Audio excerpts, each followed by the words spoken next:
So yesterday we have just introduced some basic concept of consolidation and their phases. What is this immediate, primary and secondary settlement? These are the phases of consolidation, है ना?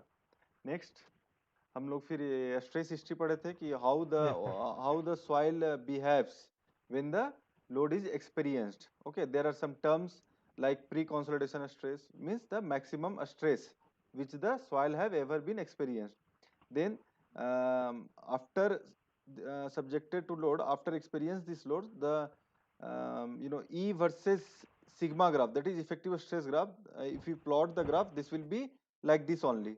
Okay, and the slope of different parts of this graph indicates the different parameter, like Cc is the compression index, which is the slope of this virgin compression curve.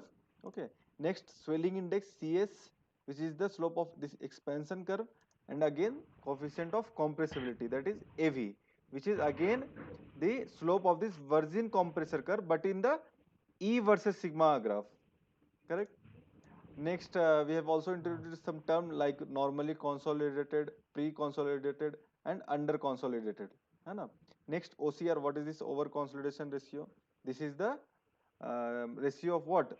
This pre-consolidation stress to the present vertical effective stress. Next, हमने कुछ problem भी solve किए थे ना? Okay. So now, हाँ sir. okay. So uh, this question number 6, sand drains are used to what are the options? So have you ever studied about sand drains? पता है sand drains क्या होता है? नहीं सर. Okay, नहीं पता है तो um, नहीं सर वो. हाँ, suppose you need to construct some building or something, okay, some structure over the clay soil, okay, and that clay soil is saturated, okay. So what you need to do, you need to just remove all this pore water, correct, to as we know that process is called what, consolidation, and we know that consolidation is directly Yes, sir. proportional to what, the time of consolidation is directly proportional to permeability, means inversely proportional to the permeability, means if the soil is least permeable. Okay, suppose there are two options. आवाज आपका बहुत cut रहा है. आवाज आ रहा है अभी? आवाज आ रहा है? कट रहा है सर बहुत ज्यादा. हेलो. हाँ अभी आ रहा है. Okay okay. So suppose you have to अभी आ रहा है. हाँ करेक्ट, ठीक है. अभी मान लो एक सैंड है और एक सॉइल है, सॉरी क्ले है, ठीक है. तो परमेबिलिटी किसका ज्यादा होता है बताओ? के का वैल्यू सैंड का. सैंड का ज्यादा होता है, हाई, एंड क्ले का क्या होता है, लेस. करेक्ट. तो हम जो टाइम ऑफ कॉन्सोलिडेशन हाँ. होगा, दिस टाइम ऑफ कॉन्सोलिडेशन क्या है कि उसमें से कितना जल्दी पोर वाटर चला जाएगा. तो जिसका परमेबिलिटी ज्यादा होगा उसमें से जल्दी जल्दी वाटर चला जाएगा, है ना. तो सैंड में टाइम ऑफ कॉन्सोलिडेशन क्या है, कॉन्सोलिडेशन बहुत मिनिमम टाइम में हो जाएगा, है ना. बहुत जल्दी ही अगर सैंड के ऊपर यस सर. अगर लोड रखेंगे, सरचार्ज देंगे, तो क्या होगा, वहां पे पोर वाटर प्रेशर जनरेट होगा और सारा का सारा पोर क्या होगा, पोर आउट हो, वाटर क्या होगा, पोर आउट हो जाएगा. करेक्ट. क्योंकि उसका परमेबिलिटी बहुत ज्यादा है. करेक्ट. लेकिन क्ले में क्या होगा, परमेबिलिटी लेस है, हाँ. मतलब वाटर का मूवमेंट धीरे धीरे होगा क्ले में.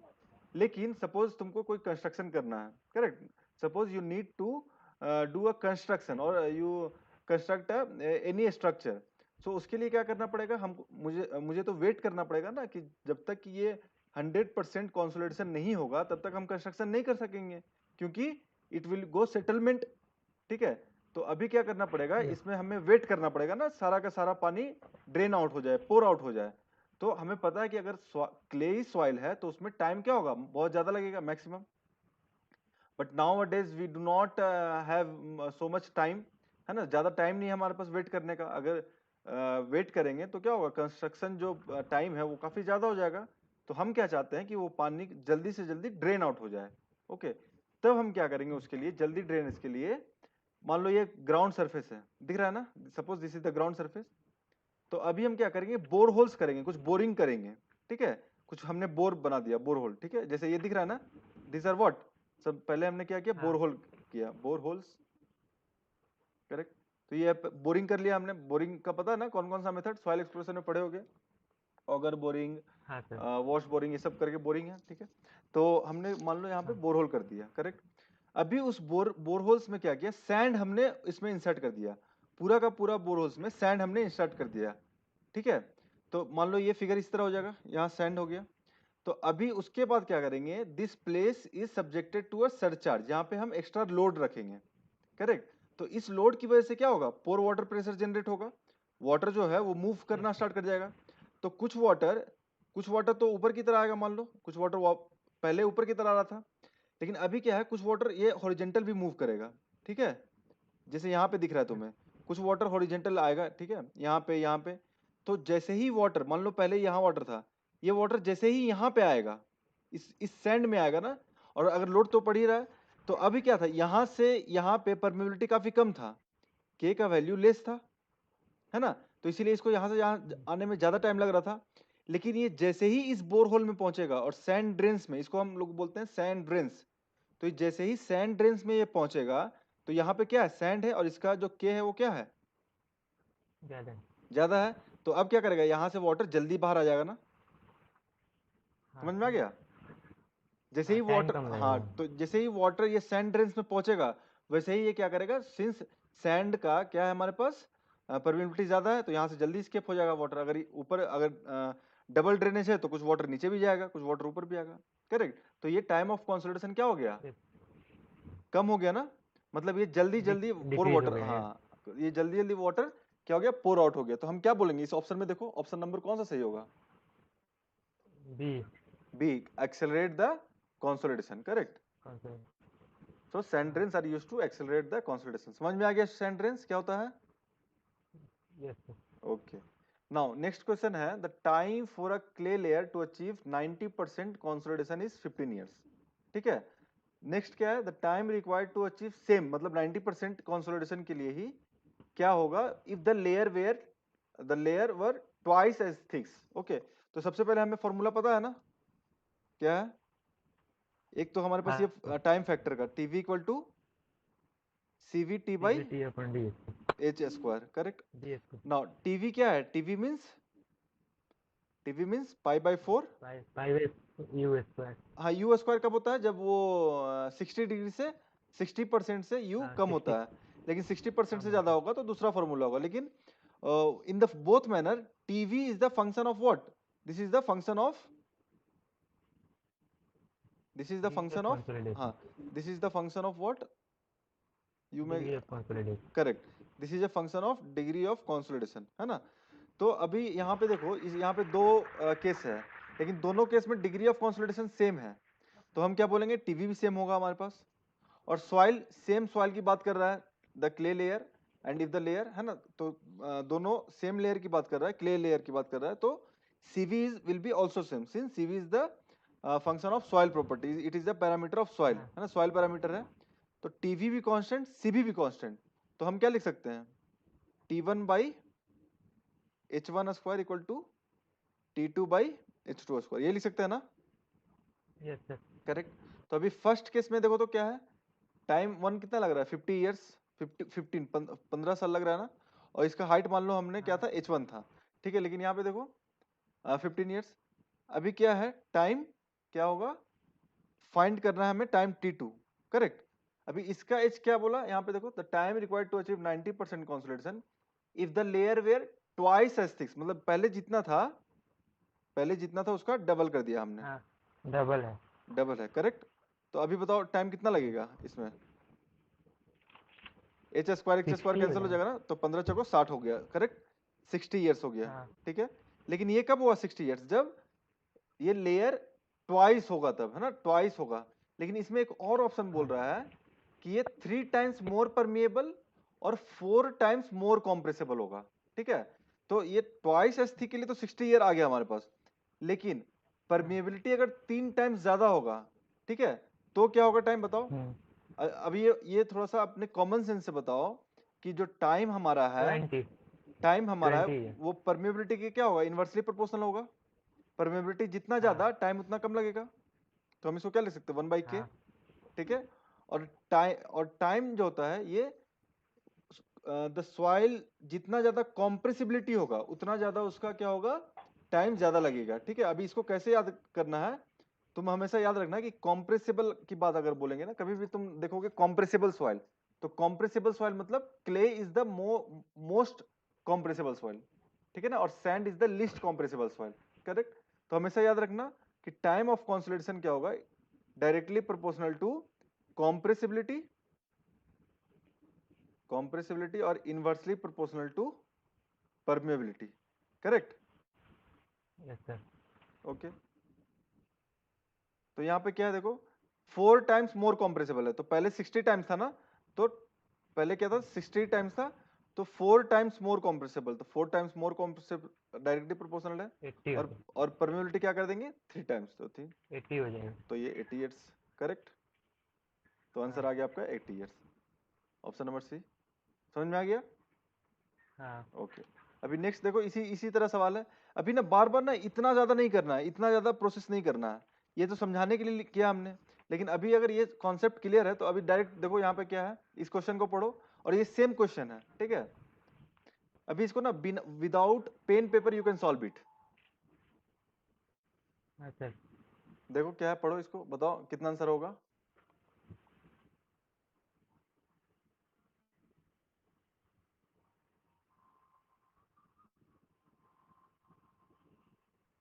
देखो क्या होगा, इसका टाइम है हमारे पास। 1 ईयर सर। करेक्ट, 1 ईयर होगा। कैसे होगा, पहले क्या था 10, इसका क्या था 10 ईयर्स टाइम लग रहा था। करेक्ट, 10 ईयर्स टाइम लग रहा था। तो अभी 1 हमने, ईयर। हाँ अभी हमने क्या बोला, हाफ एज थिक, मतलब हाफ हो गया ना, तो इसका हाफ का क्या होगा, स्क्वायर होगा, क्योंकि हमें पता है ना एच स्क्वायर होता है।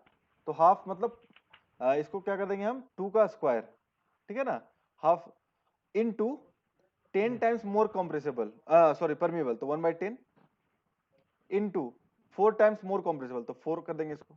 अब इसको कैलकुलेट करो, 10 10 कैंसिल और 4 4 कैंसिल, 1 ईयर्स। इसका भी आंसर आ गया।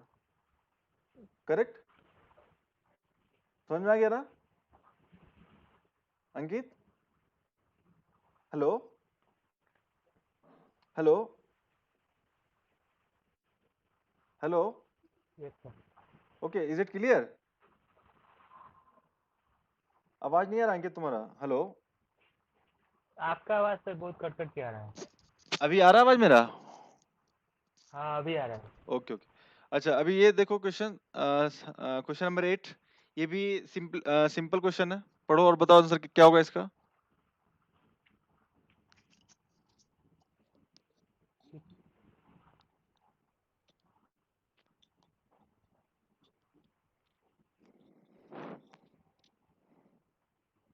क्वेश्चन पढ़ लिए। सर 1 मिनट सर, आंसर बता रहे हैं। हम्म,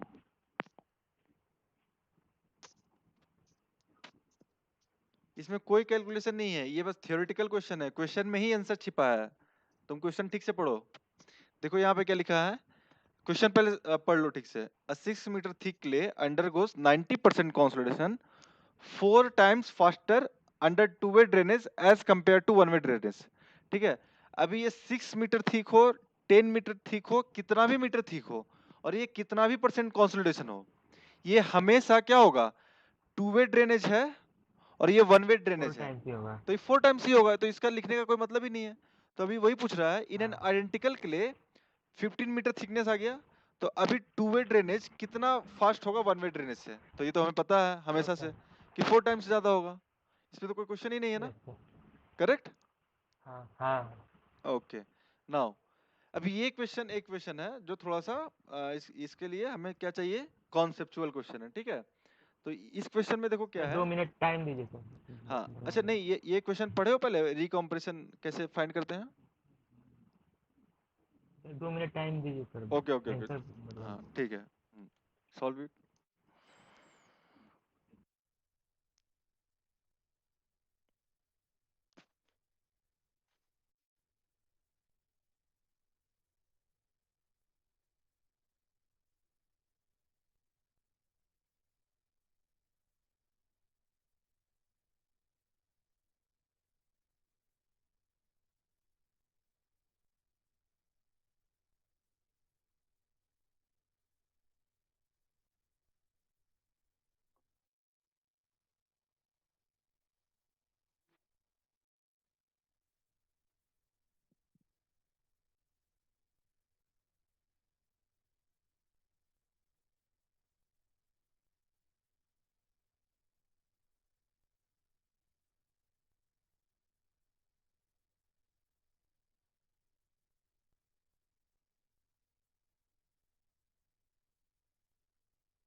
सर हाँ उसका क्ले का सर यूनिट वेट नहीं दिया हुआ है। हाँ, तो क्ले का जो यूनिट वेट नहीं दिया हुआ, तो देखो ये फॉर्मूला पता है ना हमें, G-1/1 + E, W। हाँ तो यहाँ से आ जाएगा ना 0.675, करेक्ट। और हाँ गामा डब्ल्यू का वैल्यू क्या होगा, यहाँ पे आप 10 लेके कर सकते हैं ना, 10 या 9.1 जो भी है, तो हम 10 ही लेके कर लेते हैं यहाँ पे। तो यहाँ से ये गामा सबमर्ज आ जाएगा ना, बताओ क्या होगा, 10.149। अच्छा अब बताओ, हम यहाँ पे गामा सबमर्ज क्यों निकाले, गामा सैचुरेटेड क्यों नहीं निकाले? क्योंकि वहाँ पर ग्राउंड वाटर टेबल क्ले के करेक्ट है, ऊपर क्योंकि है हमें सर। हमें अल्टीमेट क्या चाहिए, इफेक्टिव स्ट्रेस चाहिए ना। तो इफेक्टिव स्ट्रेस फाइंड करने के लिए क्या हाँ करते हैं, सबमर्ज वाला वैल्यू निकालते हैं, गामा सबमर्ज। तो हमने यहाँ पे गामा हाँ सबमर्ज सर। निकाल लिया, किलो न्यूटन पर metre cube, correct, sorry square. Okay, तो गामा यूनिट वेट ना, तो गामा किलो न्यूटन पर मीटर क्यूब। अभी ये देखो ई का वैल्यू कैसे आया, ई का वैल्यू यहाँ से आ गया WG/S, है ना, यस सर। है ना। तो ये फॉर्मूला पता है आपको, ये W और G दिया हुआ है, और S तो 1 होगा क्योंकि ये सैचुरेटेड है, करेक्ट।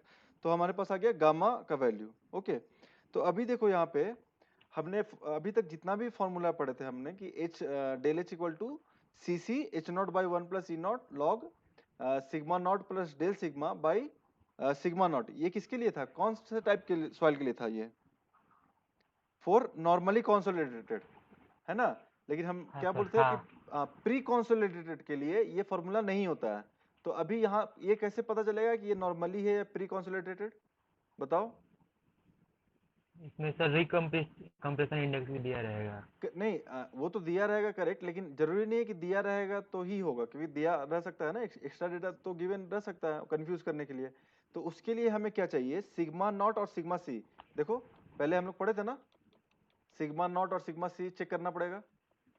देखो यहाँ पे, हाँ ये सर। देखो, हाँ हाँ याद आया, इफ द सॉइल इज हाँ। प्री कॉन्सोलिडेटेड, तो ये हमें चेक करना पड़ेगा सिग्मा डैश और सिग्मा सी। सिग्मा सी क्या है, प्री ये consolidation stress, greater. Pre consolidation stress है हाँ ना। तो और सिग्मा नॉट क्या है, ये सिग्मा डैश प्रेजेंट अभी कितना है ना। तो अभी चेक करना पड़ेगा हमें सिग्मा डैश और सिग्मा सी डैश। तो यहाँ पे देखो सिग्मा सी डैश का कुछ,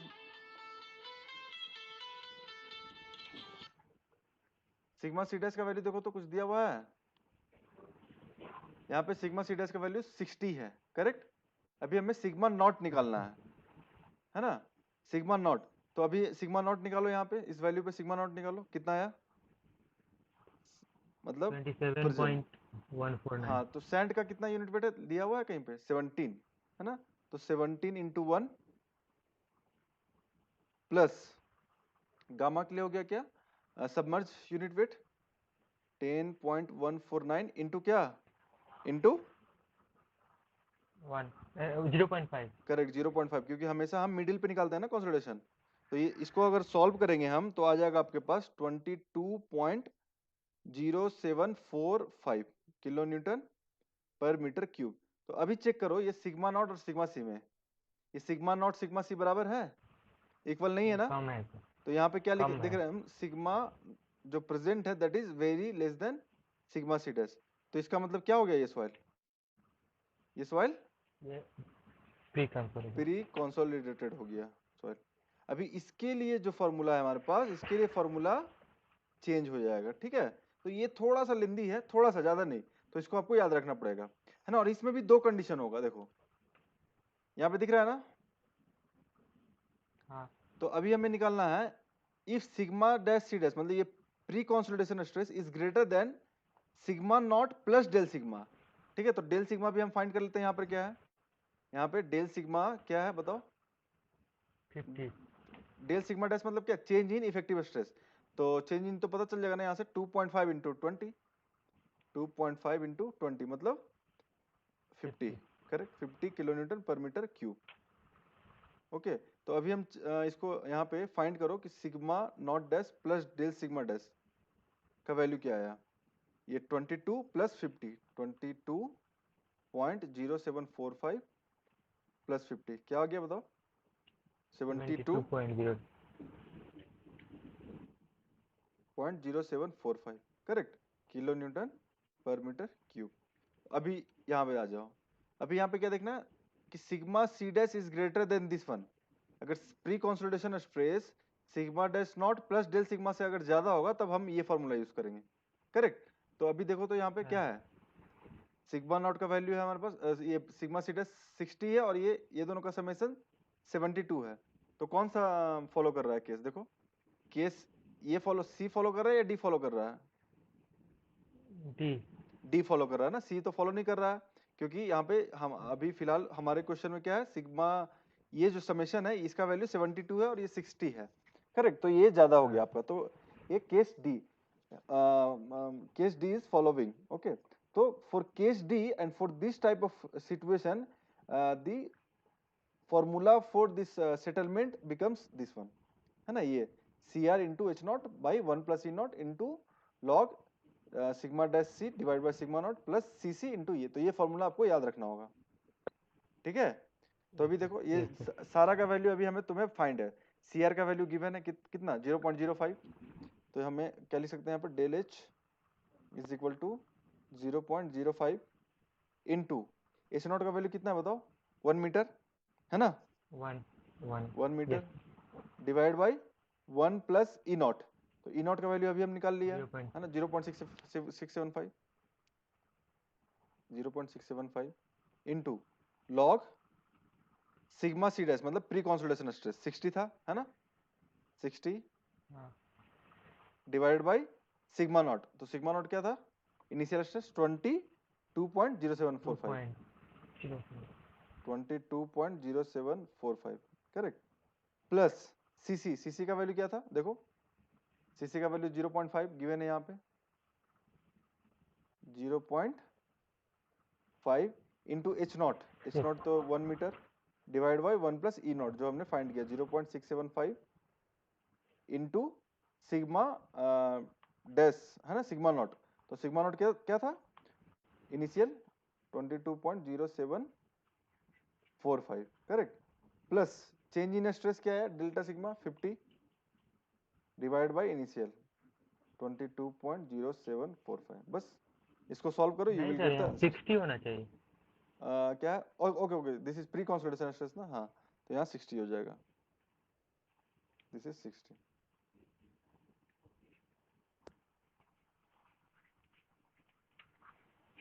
this is 60 sigma C dash, okay. तो just compute it, you will get the answer, ये आ जाएगा आपका 0.01296 प्लस 0.02377, है ना, further you will get 0.03673 metre, correct. ये आपका हो गया आंसर सेटलमेंट, ठीक है। तो इसको हम mm में भी लिख सकते हैं 36.73 mm, क्लियर, ये समझ में आ गया अंकित, यस ओके। यस तो हाँ, तो अभी आपको सिर्फ और सिर्फ क्या करना है, ये फॉर्मूला आपको याद रखना है, ठीक है, ओके, ठीक है। अभी नेक्स्ट क्वेश्चन की तरफ बढ़ेंगे, फिर से देखो ये क्वेश्चन कल भी हमने सॉल्व किया था इसी तरह कुछ क्वेश्चन, यहाँ पे क्वेश्चन पढ़ लो पहले क्या है,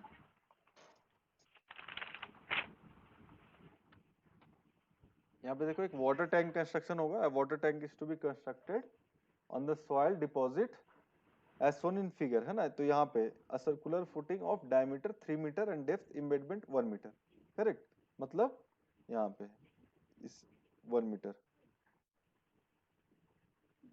करेक्ट, ये आपका 1 मीटर हो गया, और ये डायमीटर क्या, ये सर्कुलर इन शेप है और डायमीटर 3 मीटर हो गया इसका, ठीक है। तो सबसे what is the first step to solve this type of question, sir वो सर स्पेस निकल, हाँ हु इज देयर, सर हाँ वो ट्रायंगल करेक्ट, वाले हाँ वेरी गुड। तो हम सबसे पहला हमें क्या करना पड़ेगा, इसका स्ट्रेस फाइंड करना पड़ेगा, और किस पॉइंट पे फाइंड करना पड़ेगा स्वाति, सर लास्ट सेक्शन के sir middle point, correct, last section के, मतलब जहां पे हमको निकालना है क्ले का सेटलमेंट निकालना है ना, तो क्ले का मिडिल पे फाइंड करना पड़ेगा। तो ये कितना हो गया, ये बताओ ये कितना है, ये हो गया आपको 1 मीटर इधर, 6 मीटर इधर, और ये 5 मीटर, तो 6 और 1 7 और 1 5 12, है ना, ठीक है। तो ये टोटल 12 मीटर हो गया। तो अगर हम इसका स्ट्रेस डिस्ट्रीब्यूशन डायग्राम बनाएंगे हम अगर, तो suppose this is the this one and this is this one, correct. तो ये हमारा कुछ इस तरह आएगा,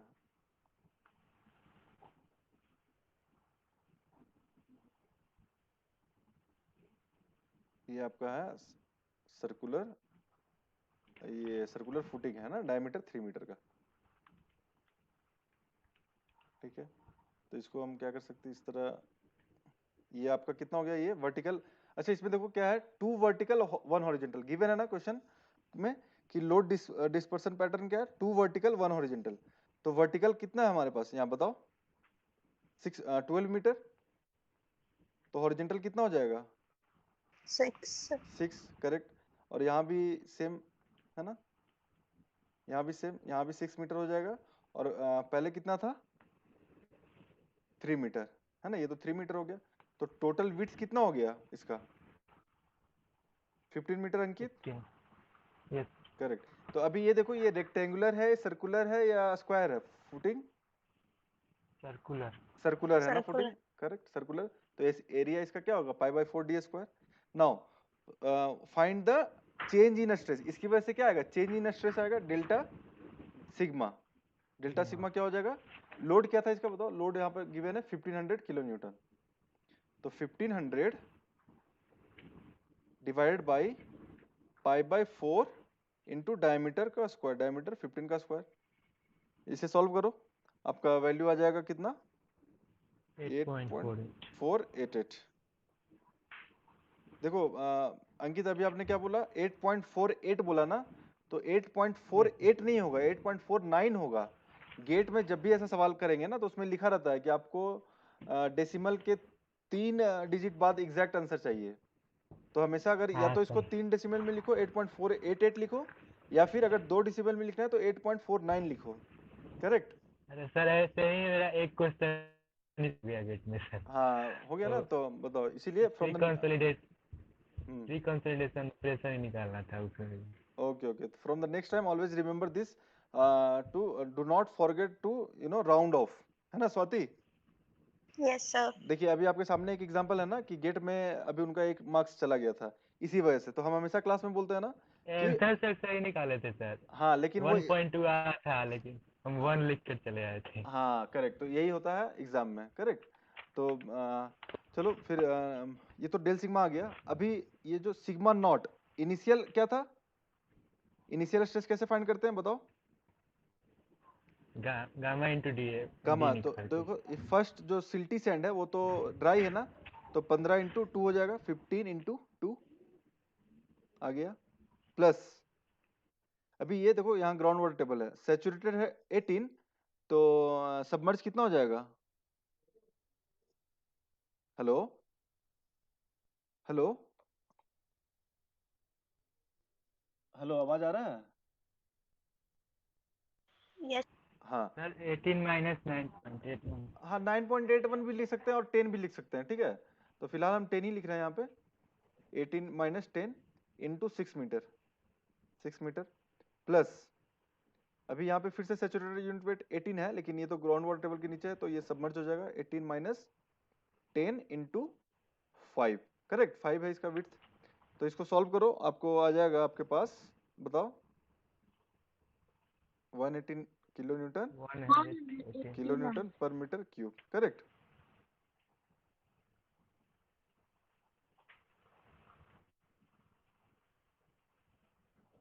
ओके, तो ये आ गया आपका सिग्मा नॉट। तो बस ये सिग्मा नॉट आ गया, डेल सिग्मा आ गया, और आगे तो फॉर्मूला पता है आपको, क्या है फॉर्मूला बताओ, डेल एच का फॉर्मूला क्या है, ये क्वेश्चन में सेटलमेंट निकालना था ना, तो सी सी Yes. Into H not H not by 1 1 plus E not log log delta not plus delta sigma delta dash by sigma. By sigma not, ये था ना। Yes, sir. और तो सीसी का वैल्यू देखो पता है ना, 0.3 पता है हमें, एच नॉट 10 मीटर पता है, ई नॉट कैसे फाइंड करेंगे बताओ, WG by S. नहीं नहीं नहीं, ई नॉट तो गिवन है ना, initial void ratio 0.7, E not भी गिवन है ना स्वाति, Yes, sir. Yes. ठीक है। तो आपके पास आ गया ये सीसी, हम लिख देते हैं यहाँ पे, सीसी क्या है value, coefficient compression index 0.3 into H naught 10 metre divide by 1 plus E not, E का वैल्यू 0.7 गिवन है ना, into log sigma dash naught मतलब 118 प्लस डेल सिग्मा, इस फुटिंग की वजह से क्या स्ट्रेस आया 8.488 डिवाइड बाई 118, बस यही था ना, ये कैलकुलेशन है आपका। करेक्ट, इसको आप सॉल्व करेंगे तो आपका आंसर आ जाएगा। करेक्ट, बताओ कितना आंसर आया।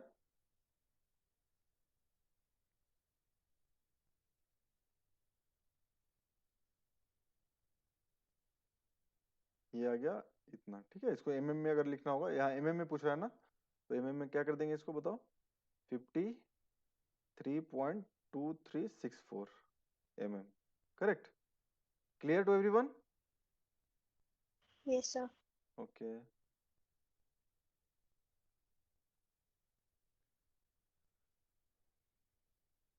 अंकित, Ankit are you there. Yes, sir. ठीक है, Clear, ये sir. हाँ, ये क्वेश्चन क्लियर हो गया। Any doubt. स्वाति और कौन है क्लास में। No, sir. ओके, ठीक है। चलो अभी ये क्वेश्चन सॉल्व कर देखो, ये क्या क्वेश्चन है, बताओ कैसे सॉल्व होगा, कोई बता सकता है। सबसे पहले बताओ, ये कोफिशिएंट ऑफ वॉल्यूम कॉम्प्रेसिबिलिटी का फॉर्मूला किसे याद है। Sir, delta H by H naught by correct, delta C. हाँ करेक्ट, वेरी गुड, ये था ना, कोफिशिएंट ऑफ वॉल्यूम कॉम्प्रेसिबिलिटी ये था ना, Yes, sir. M V. तो यहाँ पे देखो ना, वॉल्यूम नहीं गिवन है ना, तो ये फॉर्मूला नहीं लगेगा। ठीक है, हमारे पास वॉल्यूम गिवन नहीं है, हमारे पास ई गिवन है, चेंज इन ई गिवन है और change in this stress given है, तो हम ये फॉर्मूला यूज कर सकते हैं, ये फॉर्मूला कर सकते हैं ना यूज। तो Yes, बताओ, sir. हाँ M B is equal to क्या हो जाएगा, डेल ई है ना, डेल ई चेंज क्या है 1 माइनस 0.9, तो क्या हो जाएगा 1.1 minus 0.9। Correct, del E divide by 1 plus E not, E not क्या है 1+1 इंटू, इंटू क्या है dels change in effective stress, तो चेंज इन इफेक्टिव स्ट्रेस क्या है बताओ मुझे। Hello, 300 minus 175. करेक्ट, बस आंसर आ गया इसका। अब इसको सॉल्व कर लीजिए आप, आपका आंसर आ जाएगा इससे, है ना, इसका आंसर आ जाएगा। देखो कैलकुलेटर में सॉल्व करो, बताओ कितना आया।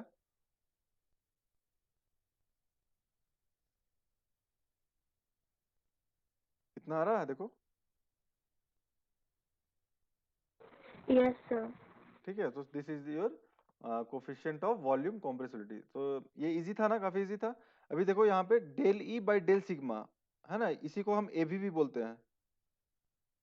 ठीक है, कोफिशिएंट ऑफ एवी क्या होता है, coefficient of, Compressibility. Compressibility. Correct, coefficient of compressibility. तो हमेशा याद रखना कि ये हमेशा थोड़ा कंफ्यूजन है, coefficient of volume compressibility, coefficient of consolidation, coefficient of compressibility, है ना। तो एवी हमेशा याद रखना क्या है, ये कोफिशिएंट ऑफ सिर्फ कॉम्प्रेसिबिलिटी, है ना, सिर्फ कॉम्प्रेसिबिलिटी। करेक्ट, तो ए भी यहाँ से भी फाइंड, अगर ए भी पता है आपको और ई नॉट पता है तो वहां से भी फाइंड कर सकते हैं एम भी, है ना। ठीक है, नेक्स्ट क्वेश्चन देखो, ये क्वेश्चन पढ़ो क्या है।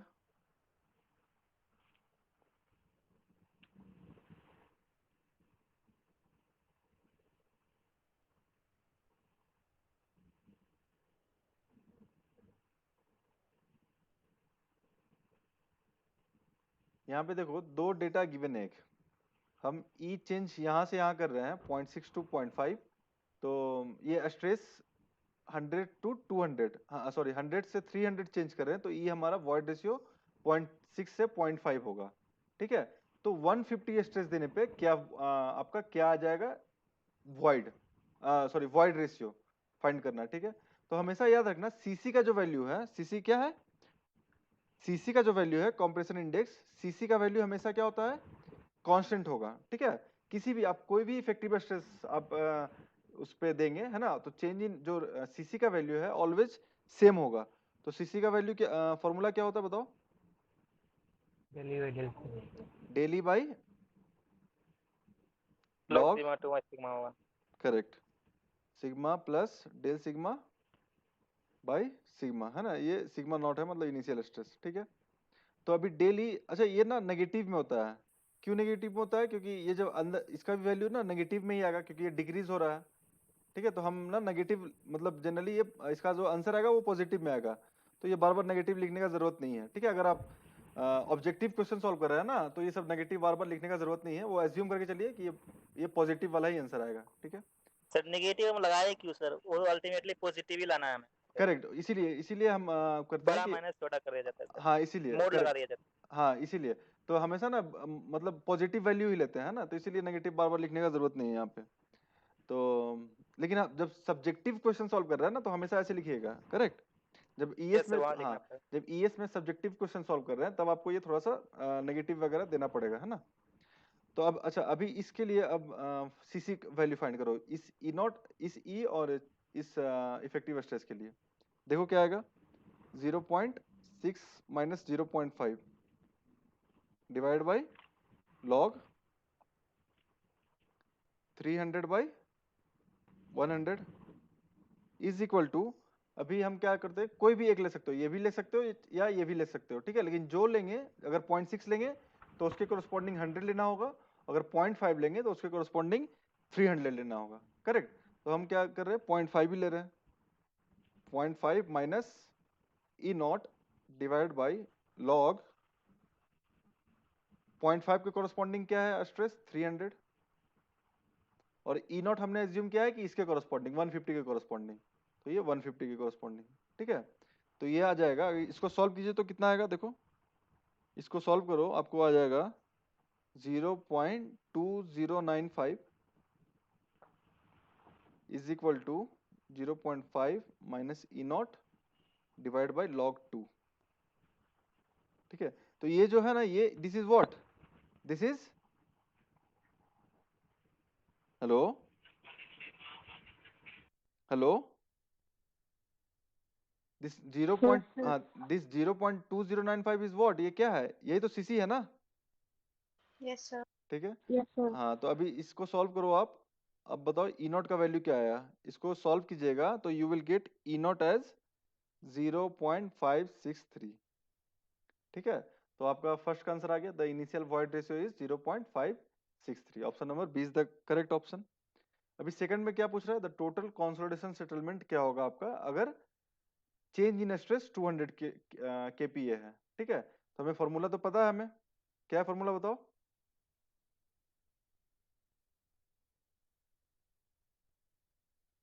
CC into H not by 1 plus E not log sigma not plus del sigma divide by sigma not, ये है फॉर्मूला ना।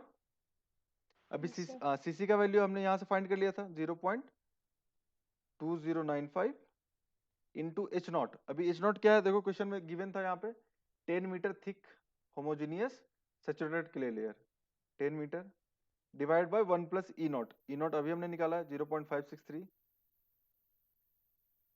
लॉग सिग्मा नॉट, मतलब initial stress 150 plus change in stress question में गिवन है 200 देने पे कितना हो जाएगा बाई 150। तो you will get the answer, when you calculate it you will get the answer del H as 0.493 metre. Okay, that is 0.50 metre भी आप लिख सकते हैं इसको, वॉट एवर। ठीक है, तो यहाँ पे आंसर क्या है, D, option D, 0.50 metre. Clear, is it clear to everyone? कुछ पूछना है इसमें, Swati, Saurabh, Ankit? No, No, sir. sir. Okay, ठीक है, देखो गेट में कितना इजी क्वेश्चन आता है, कुछ ऐसा तो नहीं कि बहुत ज्यादा टफ क्वेश्चन है ना। और ये जितना भी अभी जो हम इसमें थ्योरी यूज कर रहे हैं, वो हम कल किए थे ना, ये सब थ्योरी पढ़े थे हम लोग। Yes, sir. ओके, तो अभी देखो ये क्वेश्चन, देखो ये क्वेश्चन भी इजी है काफी। बताओ क्या होगा इसका, अच्छा कौन सा फॉर्मूला इसमें यूज करेंगे ये बताओ पहले। Who will tell which formula will be used?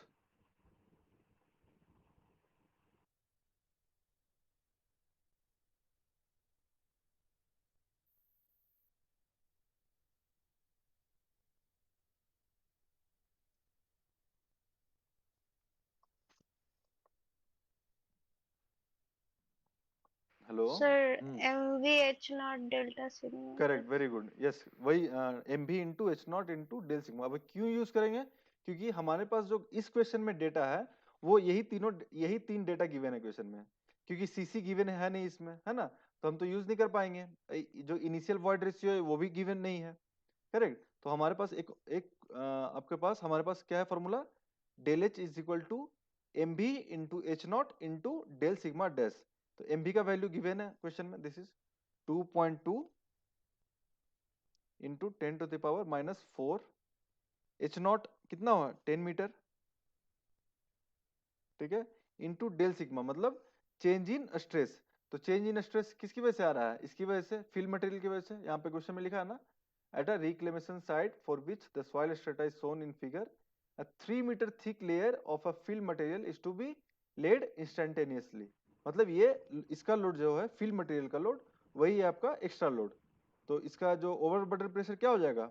Gamma into H 21 63 into 3 that is 63। Correct, तो बस इसको सॉल्व करना है आपको, आंसर आ जाएगा 138.6 B इंटू 10⁻³ मीटर आ जाएगा, है ना। इसको एमएम में क्या लिख सकते हैं? 1 एज पर जो हमारे पास ऑप्शन है उसको हम क्या लिख सकते हैं? 13.9 139 mm लिख सकते हैं। Option number B is the correct option. Clear to everyone? Yes, sir. Okay, now Yes, sir. अभी देखो नेक्स्ट क्वेश्चन, देखो क्या है ये क्वेश्चन पढ़ो क्या है।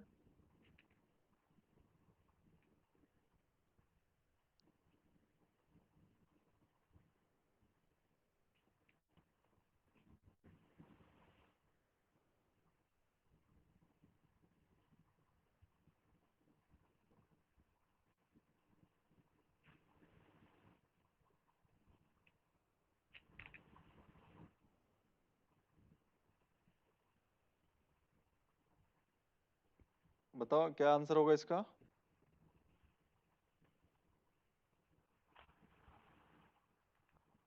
अब बता दो, ये फॉर्मूला आ गया ना ओसीआर का। OCR over consolidation ratio is what?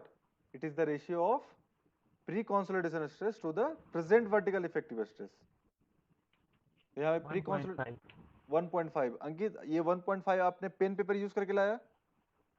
नहीं सर हाँ, ये तो एकदम डायरेक्ट 90 बनेगा ना। में हाँ करेक्ट, ये without using pen paper you can solve this question. ये हमें पता है ओसीआर क्या होता है? Pre consolidation stress by present effective stress. तो प्री कंसोलिडेशन 90 गिवन है, ठीक है, और प्रेजेंट वर्टिकल इफेक्टिव स्ट्रेस कितना होगा? सैचुरेटेड 16 है, तो ऑब्वियसली हमें पता है कि सबमर्ज क्या हो जाएगा इसका? 16 माइनस 10 दैट इज 6, ठीक है। अब इसका हाइट क्या है, थिकनेस क्या है सॉइल का? देखो कहीं पे लिखा होगा, the result of a consolidation test 10 on a metre undisturbed soil sample at a depth of 10 metre. तो 10 मीटर है और यूनिट वेट क्या हो? 6, तो 6 इंटू 10 व्हाट? 60। तो 90 डिवाइड बाय 60, 9/6, है ना, that is 9/6। 9/6 means 3/2 that is 1.5, simple, है ना। 90 डिवाइड बाय 16, इसका सबमर्ज था, सैचुरेट था, इसको हम सबमर्ज में पहले कन्वर्ट कर दिए इनटू इसका थिकनेस सॉइल का, बस। तो ये आ गया 9/6 that is 1.5। Correct, this is the ratio OCR. Clear to everyone? Yes, sir. Okay, तो अभी नेक्स्ट क्वेश्चन देखो, ये है आपका, ये भी सिंपल क्वेश्चन है। बताओ ये क्या आएगा आंसर इसका? सीसी निकालना है आपको। कंप्रेशन इंडेक्स, अच्छा कंप्रेशन इंडेक्स गिवन है ना, तो क्या निकालना है आपको इसमें? सिग्मा 1।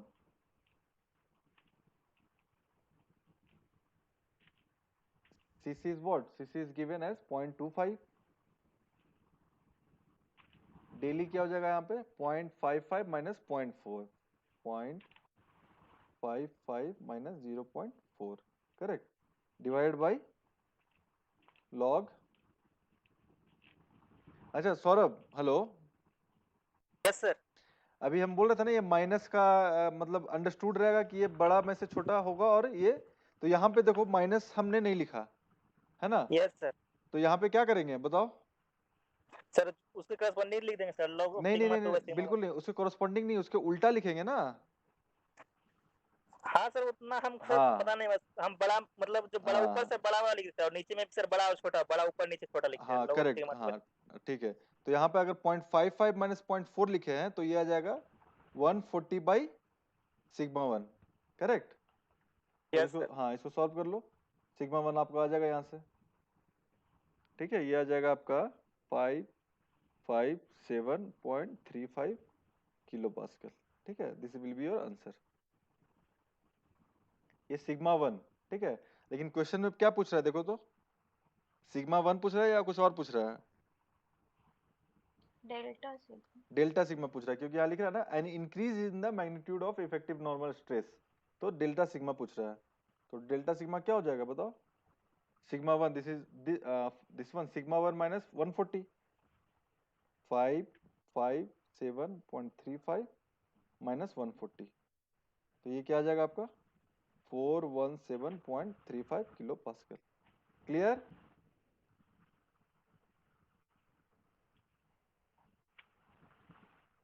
Hello, Yes, Yes, sir. sir. ठीक है? तो ये आ गया। अभी नेक्स्ट क्वेश्चन देखो, ये question number this one 16,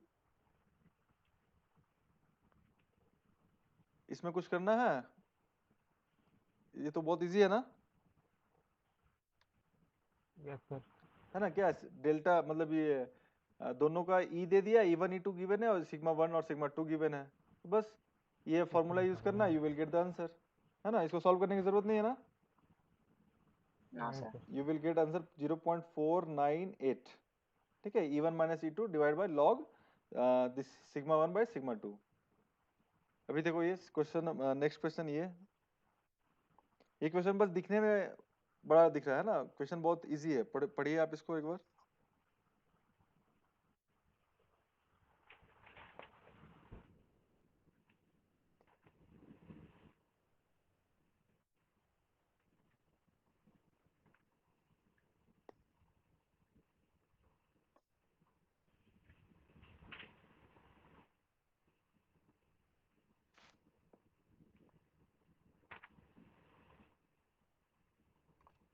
question पढ़ लिए?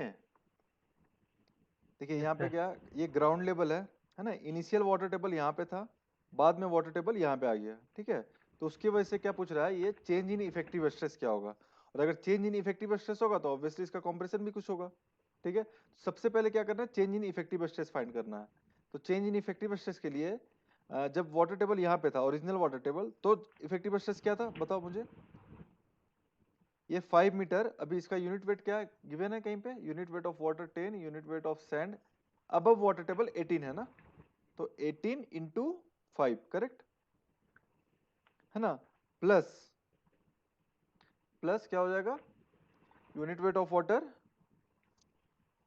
Unit weight of sand and 8. Clay below the water table, मतलब वाटर टेबल के नीचे 20 है, तो आपका 20 माइनस क्या हो जाएगा 10, क्योंकि ये सबमर्ज लिखना है ना, ठीक है? ये आपका 20. सैचुरेटेड है आपका, ठीक है? 20, करेक्ट?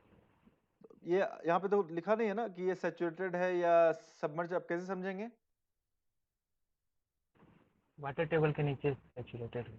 नहीं, हाँ एक्चुअली देखो यहाँ पे मतलब कभी कभी जब हम फिजिकल इंडेक्स प्रॉपर्टी पढ़ रहे थे ना, तब तो डेजिग्नेट कर दे रहा था कि ये यूनिट वेट सबमर्ज है, सैचुरेटेड है ना? हाँ.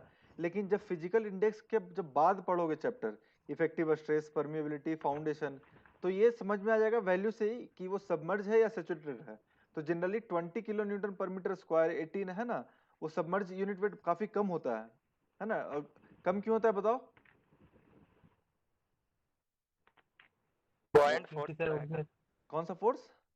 Sir, buoyant force, buoyancy correct, था। करेक्ट, बुयांसी फोर्स है ना, गामा डब्ल्यू, इसीलिए तो माइनस करते हैं ना gamma W, unit weight of water, ठीक है? तो बुयांसी फ्लूइड में पढ़े थे हम लोग, ओके। तो अभी हम लोग वापस यहाँ पे आ जाओ, तो 20 सर माइनस, लेकिन सर हाँ सर ये हाँ कंफ्यूजन होता है सर, ये यहाँ पे जैसे अभी तो वो में ये क्या बोलते हैं, सबमर्ज में तो कंफ्यूजन नहीं होता है सर, जैसे कि ये बल्क होता है ना, और ये गामा ड्राई सर, वहाँ पे कंफ्यूजन हो जाता है सर, ये इस कंडीशन में सर, हाँ, जैसे कि देखो अगर हाँ, ये नहीं यहाँ पे। हाँ करेक्ट, हाँ सर, बोलिए ना बोलिए ना। बल्क और ड्राई, बल्क और ड्राई जो होगा ना, जैसे मान लो कि मान लो यहाँ पे दे दिया ये गामा बल्क है, ठीक है? गामा बल्क लिख दिया यहाँ पर कितना 18, ठीक है ना? तो ये देख के ही फिगर पता चलेगा कि ये वाटर टेबल के ऊपर है ना, तो ये गामा बल्क ही गामा क्या है, ड्राई ड्राई हो है, जाएगा अभी। करेक्ट? और यहाँ पे देखो एकदम क्लियरली लिख दिया है कि unit weight below the water table, below the water table, तो ये तो ड्राई नहीं होगा, ऑब्वियस सी बात है। तो तो ये भी जो गामा बल्क है ना, यहाँ पे गामा बल्क क्या हो जाएगा, ये गामा बल्क गामा सेट हो जाएगा, है ना।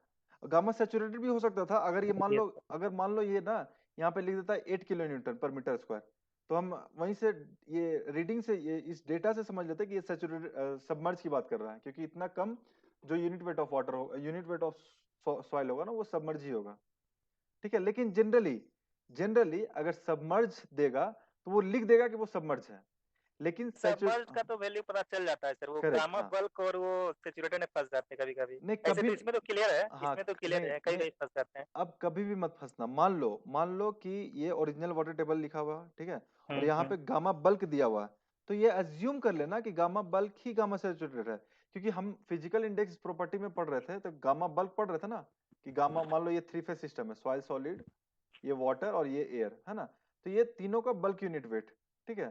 तो Yes, हाँ, तो अभी मान लो अगर एयर नहीं हुआ, तो ये यही bulk unit weight saturated unit weight हो जाएगा, ठीक है। मान लो ये वाटर नहीं है, तो यही बल्क यूनिट वेट क्या हो जाएगा, ड्राई यूनिट वेट हो जाएगा, है ना। तो ये हम बल्क यूनिट वेट को हम ड्राई सैचुरेट में भी बल्क बल्क लिखते हैं, है ना। वो वहां पे पिक्चर और डेटा देख के समझ में आना है कि वो किसके बारे में बात कर रहा है, correct. Yes sir, yes sir, समझ में आता है सर अब। हाँ हाँ हाँ, तो ये देखो ओरिजिनल वाटर टेबल के नीचे है, तो यही गामा बल्क गामा सैचुरेटेड हो जाएगा। लेकिन पीछे भी बहुत सारे, अभी जो हम लोग सॉल्व किए क्वेश्चन, पहले कुछ प्रॉब्लम में देखे होगे गामा गामा सिर्फ लिखा होगा, है ना। Yes sir, yes. चलो, तो ठीक है, तो यहाँ पे वाटर टेबल के नीचे क्या है, 20 है आपका सैचुरेटेड, तो 20 माइनस 10 क्या हो गया, this is submerge unit weight. अभी इसका डेप्थ क्या है बताओ मुझे, ये 15 हाँ नहीं, अभी क्या है टोटल, टोटल इसके इस नहीं, 10 है सर। इस पॉइंट के नीचे, इस पॉइंट के नीचे इसका मिडिल क्ले लेयर तक क्या है, ओह हाँ, सॉरी सर, सॉरी सर, उसका बाय 2 होगा, बाय 20 2, 10 ये हो जाएगा। देखो एक सेकंड, ये 12 है टोटल, और ये हो गया 5, तो ये हो गया 15, और ये हो गया 2.5, 15 और 2.5 कितना हो जाएगा, 2.5 है ना, यही होगा ना, 7.5 होगा ना। 7.5 होगा। रुकिए सर, हमें कंफ्यूजन भी हमें इस पॉइंट पे निकालना है इफेक्टिव स्ट्रेस, इस पॉइंट पे दिख रहा है Saurabh,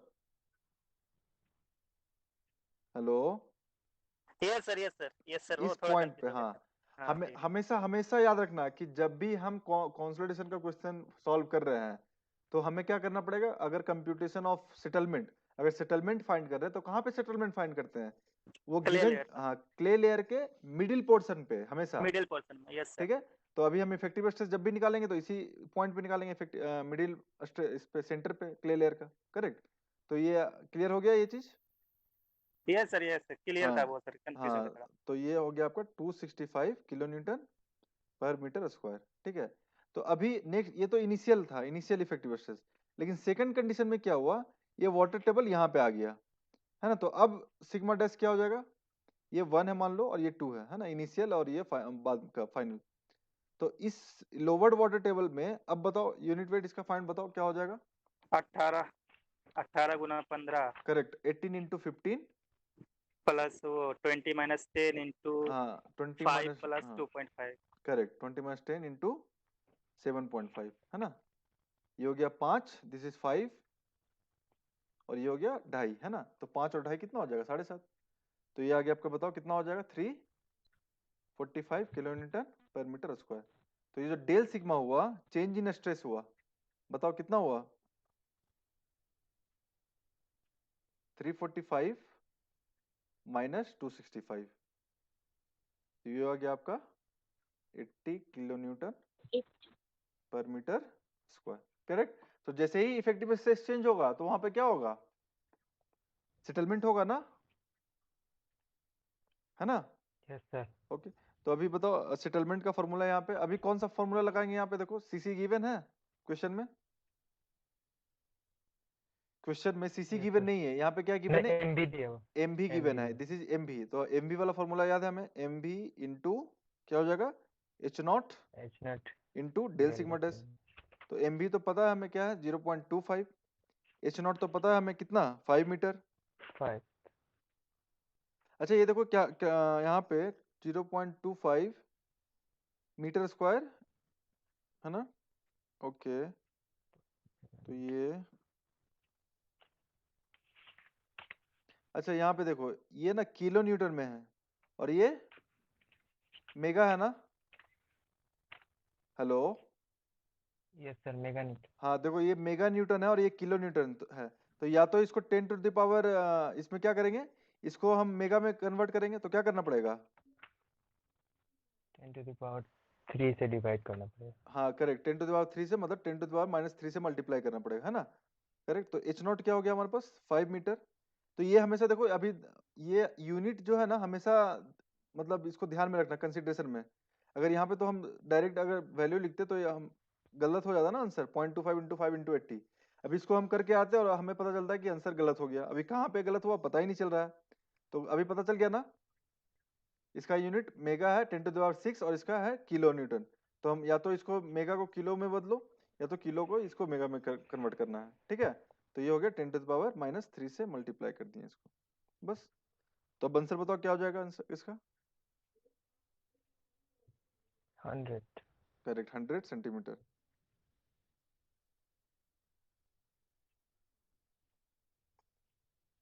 0.1 metre, that is 100 centimetre. Clear to everyone, सभी को क्लियर है ये।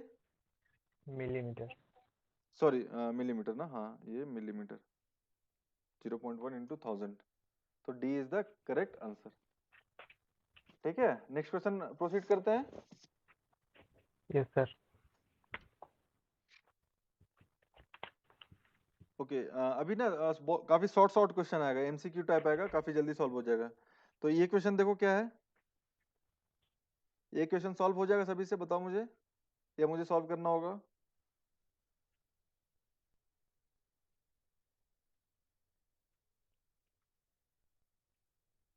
सौरभ, स्वाति, निधि, यस सर। ये क्वेश्चन सॉल्व हो जाएगा ना, पढ़ लो एक बार question, yes sir.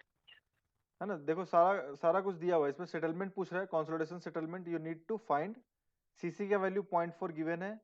H not, H not क्या है हमारे पास, हमारा थिकनेस क्ले लेयर का, एच नॉट भी गिवन है। 1 + ई नॉट, है ना, डिवाइड बाय 1 + ई नॉट। तो ई नॉट गिवन है, बताओ इसमें ई नॉट का वैल्यू कैसे फाइंड करेंगे। फॉर्मूला W बराबर S करेक्ट, हाँ ई इक्वल टू WG/S। तो एस तो यहाँ पे सैचुरेटेड तो 1 हो गया। वाटर कंटेंट गिवन है 0.45 और जी गिवन है 2.7। तो ई नॉट भी हमारे पास आ गया। सिग्मा डैश नॉट मतलब इनिशियल स्ट्रेस, तो इनिशियल स्ट्रेस क्या था इसमें देखो, तो इनिशियल गिवन है क्वेश्चन में 100, ये तो साफ साफ लिखा हुआ इनिशियल स्ट्रेस 100 था। चेंज इन स्ट्रेस कितना है, देखो यहाँ पे लिखा है under a pressure increment of 20, delta sigma 20। तो ये 20 हो गया और ये 100 है, बस आ सर जाएगा ना। रिकम्प्रेशन इंडेक्स क्या है? रिकम्प्रेशन इंडेक्स, ओके ओके, अभी आप थोड़ा लेट से ज्वाइन किया ना। Yes sir. Okay okay. मैं रिकम्प्रेशन इंडेक्स ना लास्ट में बताऊंगा, ठीक है। अभी 2-3 क्वेश्चन और सॉल्व कर लेते हैं। फिलहाल यहाँ पे रिकम्प्रेशन इंडेक्स का कोई यूज नहीं होगा। अंकित, हाँ सर, वो अभी ऐसे देखो, ही होगा। हाँ अभी देखो रिकम्प्रेशन इंडेक्स दिया हुआ है यहाँ पे, तब तो हम कंफ्यूज हो जाएंगे कि ये प्री कंसोलिडेशन वाला फॉर्मूला लगाना है। तब हमें चेक करना पड़ेगा सिग्मा नॉट, डेल सिग्मा और सिग्मा सी, ये तीनों वैल्यू फाइंड करना पड़ेगा। और कुछ कंडीशन था, मैं बता दे रहा हूँ फिर से, एक सेकेंड। यस सर, हम भी नहीं सुने थे सर, हम भी लेट थे। अच्छा कोई बात नहीं, मैं फिर से बता दे रहा हूँ।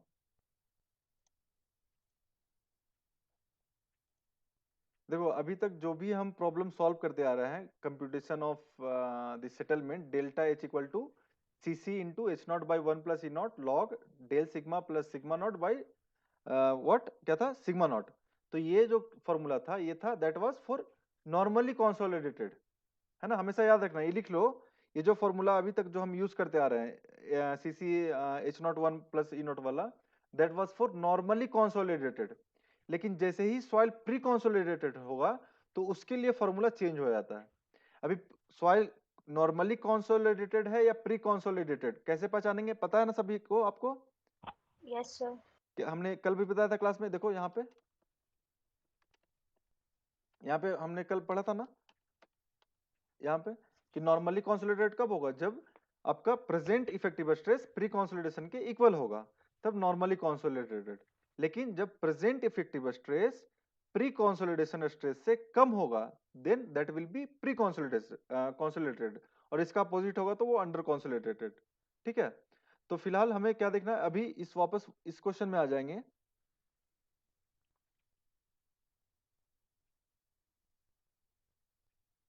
यहाँ पे देखो तो नॉर्मल स्ट्रेस कितना है।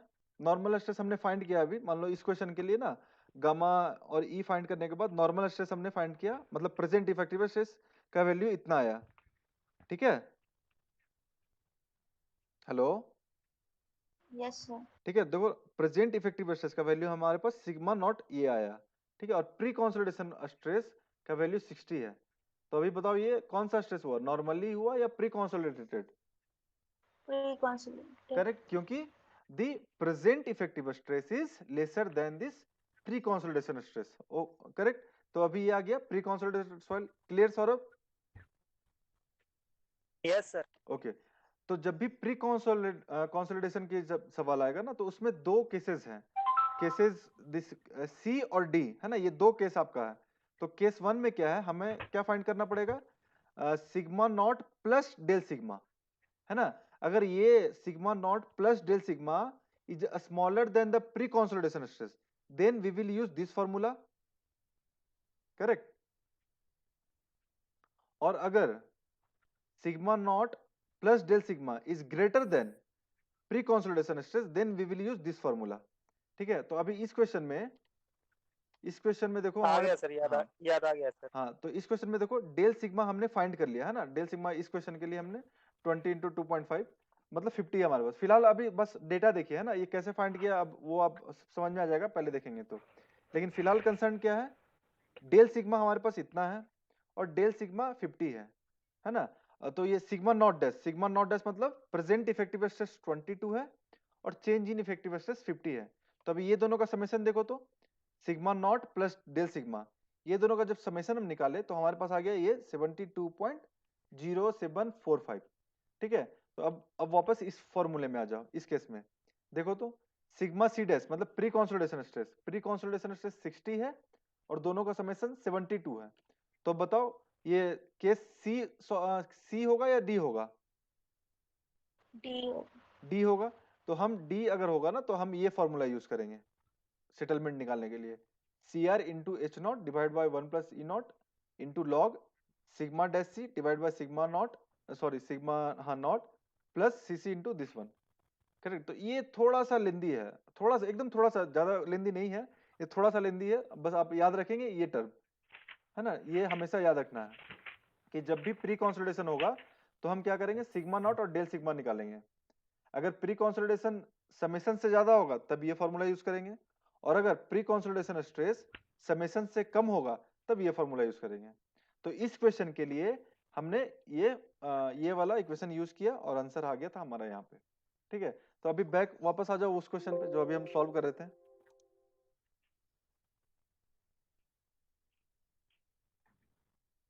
ये क्या है, हाँ ये था ना, हाँ करेक्ट। तो इसमें देखो बताओ ये सिग्मा नॉट क्या है आपका यहाँ पे, सिग्मा सी डैश देख लो पहले क्या है, सिग्मा सी डैश मतलब ये प्री कंसोलिडेशन स्ट्रेस कितना है यहाँ पे देखो, यहाँ पे कुछ लिखा है, हेलो। अच्छा ये बताओ ये नॉर्मली कंसोलिडेटेड है या pre consolidated soil, Saurabh, Ankit, sir Normally consolidated. Swati, yes sir. ये इस क्वेश्चन में सॉइल नॉर्मली कंसोलिडेटेड है या प्री कंसोलिडेटेड, ये पता कैसे चलेगा हमें?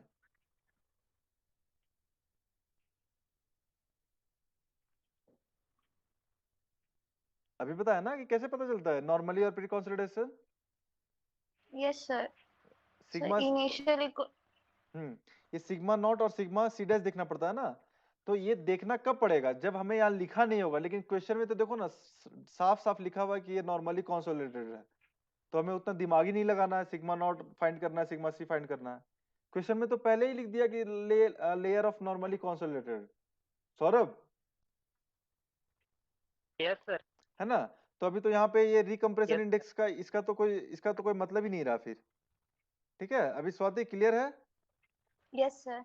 है ना, क्योंकि क्वेश्चन में डायरेक्ट लिख दिया नॉर्मली कंसोलिडेटेड। अगर ये नॉर्मली कंसोलिडेटेड नहीं लिखता तो सिग्मा सी का वैल्यू देता और सिग्मा नॉट का भी वैल्यू दे देता। ठीक है, लेकिन ये तो क्वेश्चन में साफ साफ लिख दिया normally consolidated.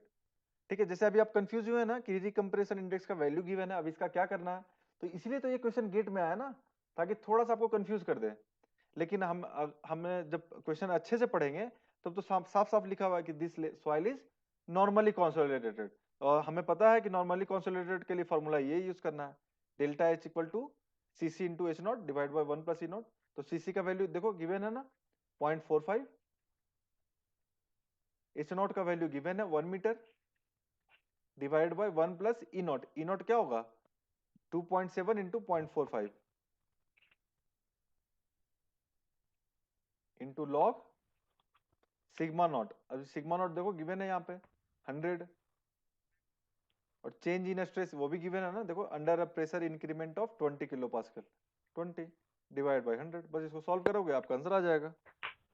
Clear? Yes sir. 0.016086 metre, ये आ गया आपका आंसर। ठीक है, कुछ डाउट है इसमें? किसी को कुछ पूछना है? No sir. Okay, so the answer is what? 16.086 millimeter. Okay, so it was very easy question. बस यहाँ पे रिकम्प्रेशन इंडेक्स दे दिया और वो कंफ्यूज करने के लिए, है ना। लेकिन हम कंफ्यूज नहीं होंगे क्योंकि यहाँ पे क्वेश्चन में लिखा है नॉर्मली कंसोलिडेटेड।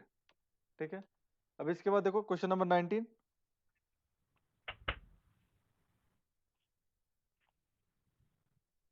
क्वेश्चन पढ़ो और बताओ आंसर क्या होगा इसका।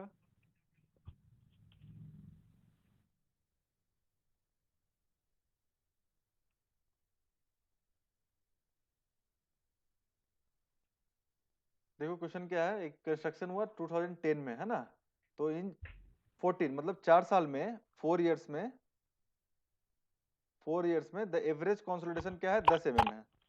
करेक्ट, 10 mm आपका 4 इयर्स में है। ठीक है, नेक्स्ट क्या पूछा, the ultimate consolidation settlement was 40 mm, मतलब अल्टीमेट सेटलमेंट जो है आपका है एच फाइनल, है ना, डेल्टा एच फाइनल है आपका कितना 40 mm।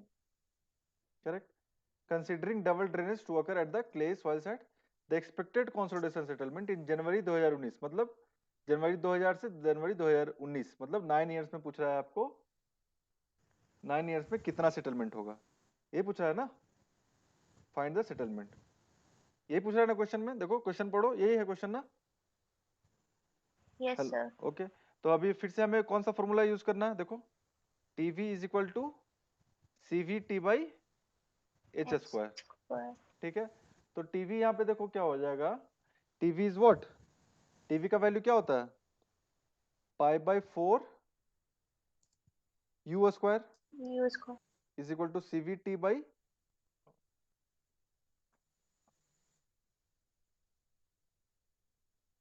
CV T by H square, है ना। तो हम यहाँ से अगर लिखेंगे तो ये जो u है degree of consolidation, degree of consolidation का मतलब क्या होता है pi by 4 delta H divide by H final, यही होता है ना। इंटू 100 करते हैं अगर परसेंटेज में निकालना होगा तो, CV T by H square. तो यहाँ पे देखो पाई बाई 4 तो कांस्टेंट ही है, सॉइल सेम सॉइल है तो सीवी भी कांस्टेंट है। एच एक ही सॉइल के बारे में बात करना ना, साइड एक ही साइड की बात कर रहा है तो ये एच भी कांस्टेंट होगा। और एच एफ जो फाइनल जो सेटलमेंट है, मतलब अल्टीमेट सेटलमेंट, वो तो सेम ही होगा ना। ठीक है, और 100 तो सेम ही है, तो हम क्या लिख सकते हैं इसको, del H square is directly proportional to T, ये लिख सकते हैं ना। बताओ किसी को डाउट है इस स्टेटमेंट में? No sir. अभी हम क्या कर सकते हैं, del H one divide by del H two square is equal to T one by T two, बस आ गया हमारा आंसर।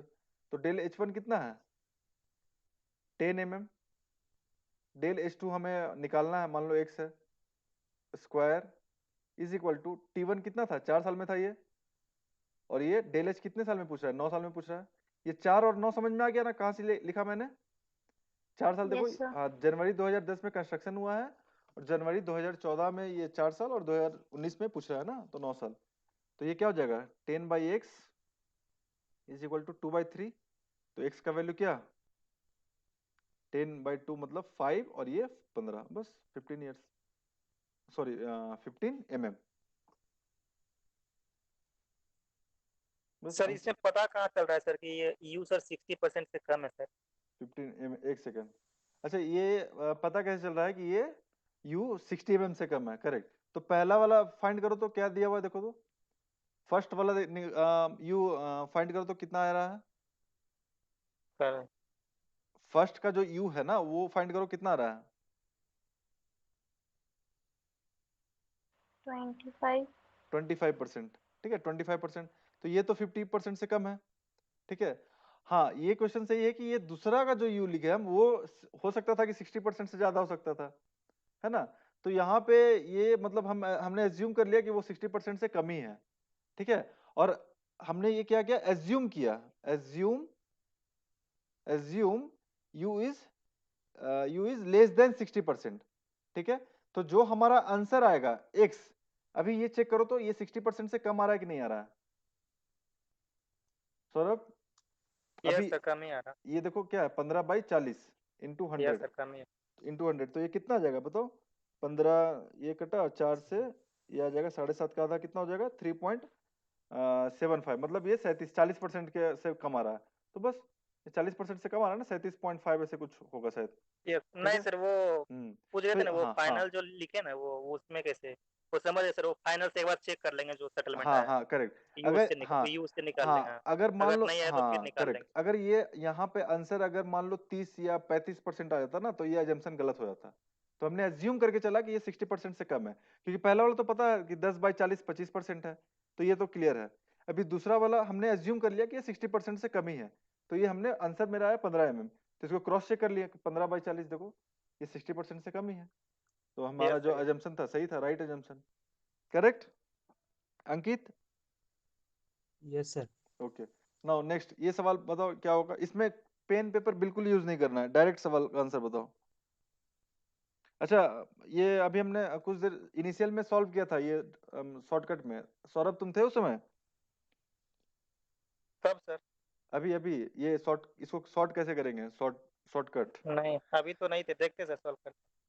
नहीं इसको सॉल्व नहीं करना है, मैं बता रहा हूँ कैसे करना है, देखो पहले क्वेश्चन देखो क्या है, ये 50% 50% सेम कंसोलिडेशन है तो टीवी तो सेम हो गया यस हमारा। सर। ठीक है। सॉइल सेम है तो सीवी भी सेम हो गया है ना। तो डायरेक्ट अब TV equal to CV T by square नहीं लिखना है, बस इतना देखना है कि ये टीवी भी सेम है और सॉइल तो एक ही है तो सीवी भी सेम है, मतलब ये बात कर रहा है T1/H1² is equal to T2/H2², यही बात कर रहा है ये। ठीक है।